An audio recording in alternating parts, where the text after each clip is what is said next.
Irune Horma-Etxeak Bermeoko Urigintza Zinegotziak adierazi duenez, Santamañe kale inguruko irisgarritasuna hobetzeko lanak egiten ari zirela, enpresa esleipenduna hartzekodun aurreleiaketan sartu zen eta lanak utzi zituen.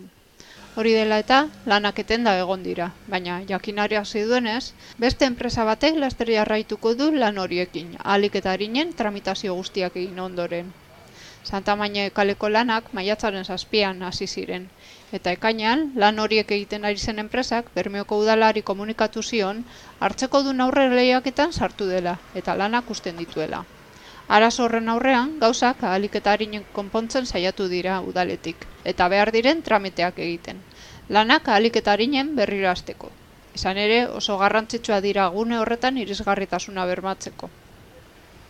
Ildo horretan, beste enpresa batek lanekin jarraituko duela eta laster hasiko dela adierazi du Irune Horma-Etxeak.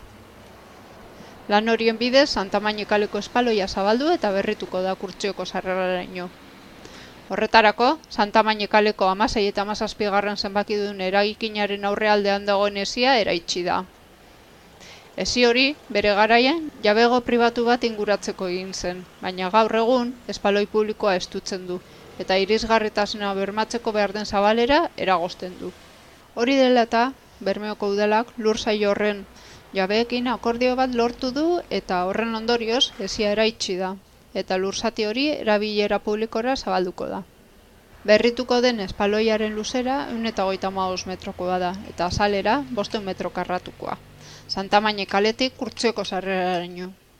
Horrela, kale osoaren soladuraren uniformetasuna lortuko da, eta askoz ere erosoagoa, seguruagoa eta irisgarriagoa izango da bertatik ibiltzea. Bertako bizilagunen bizikalitatea hobetuz. Ildo berean, Kurtzion, era desegokian dauden eskailerak ere konponduko dira.